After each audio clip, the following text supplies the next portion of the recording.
Hey all, it's Natalie, and I am using the November Rain Limitless Kit from Not Just for Boys Kit Club today, and I am scrapbooking these November Thanksgiving photos from a couple years ago. My boys are wearing blue, so this kit was perfect to scrap this. So I'm kind of showing you what I'm doing here. I'm going to use this Winter Woodland Plaid paper, which is a blue, like a navy blue, and then I'm going to use that Farmstead Harvest paper from American Crafts. The Winter Woodland paper is from Paper Rose.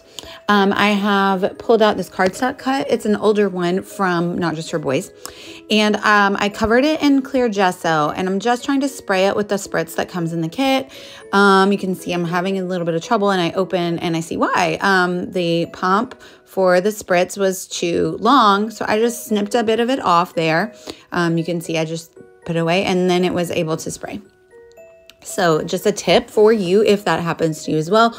I could have just used my paintbrush and dipped it in, but it is better in my opinion to spray. I don't know. I just prefer that method, but it did give a lot of extra liquid there. So I'm going to lift that out and let it dry.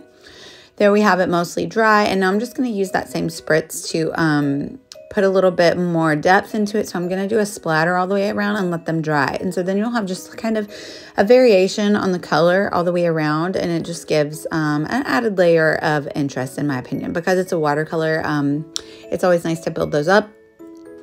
So that is the final product. And then I had this like little mustard paint in my stash. I don't even know where this is from, to be honest with you. But I wanted to color the berries. And so it's like a mustardy gold color. So I'm going to color all the berries and then add a little bit of gold splatter at the end as well. I'm not going to make you watch me do all of it. It did take a little minute, and I actually went over and did another layer after I finished up. I can see why I don't use the paint a lot. It did take quite a bit of time to dry. So anyway, I am happy with the final result though. So I guess it was worth it, right? So that's just me adding the gold splatter with some gold watercolor there. And then I'm just using my heat tool to dry it. Sorry about the little earthquake. But there's the final product. I'm happy with it. It's shiny and it's really nice. And so I'm going to use that Farmstead Harvest paper to back the inside of the circle of that wreath.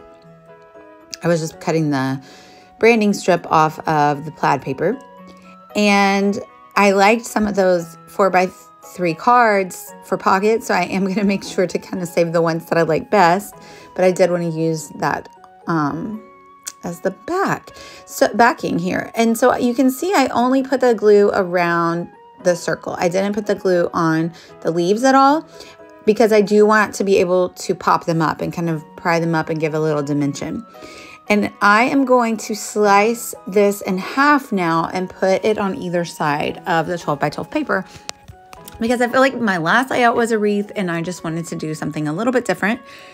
So that was my solution. But I really love the wreath cut files for a fall page, right? So there I have my photos, two of Lachlan and two of Heath. They were actually using some pocket knives they were gifted from my parents on the back porch. They were like for children. The pocket knives are made for children, and they take Boy Scouts, and so they learn the safety rules of them and everything. And so they were just practicing their whittling skills out on the back porch. It was a pretty warm holiday, so I liked that I had this blue kit to kind of complement their outfits they were wearing that day, and it's just cute little pictures out behind my grandparents' house. So now I'm going to stick down either side of the wreath to either side of the page. And off screen, I think I'm going to back each of the photos with some bright white cardstock. I have this frame from the Farmstead Harvest ephemera, and then also the vellum piece. And in order for the vellum piece to be able to be read well, I like to layer those up. It could work alone, but you could see a plaid through it, and it'd be maybe a little bit more difficult to read. So I am going to use some foam tape to pop up that piece of ephemera in the middle of the page and kind of be my title. So you can see I put quite a bit on there.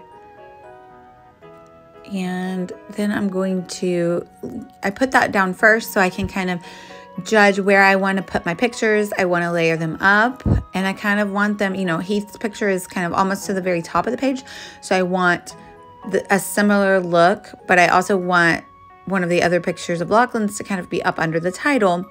I would say I'm probably not exactly in the middle of the page there, but close enough. So the tip of his picture can kind of go in the title, and then the bottom is close enough to the bottom of the 12 by 12 paper. So I'm happy with it. You can find detail shots of this page on the Not Just for Boys Kit Club blog today. I'll link that down below. And there are still some of these kits available in the store if you would like to pick one up. So I'm just using the same foam tape to stick up a couple of little banners that come from the die cut ephemera. But otherwise, it's pretty busy with the foliage paper and all of the mixed media on the cut files. So we don't need a lot more to embellish the page. I'm just going to pull out some School Best yellow finishing touches. That's what you see there. They're like flat back pearls. And I'm going to add them around the wreath kind of as additional berries, like the yellow ones that I colored separately. So that is going to be the finishing touch to my page. Perfect, aptly named embellishments. So let me know if you guys have any questions. I hope you are inspired to use your kit or to mimic it with products from your own stash. But yeah, I'll link down below to the store. And thank you guys so much for watching. Bye, y'all.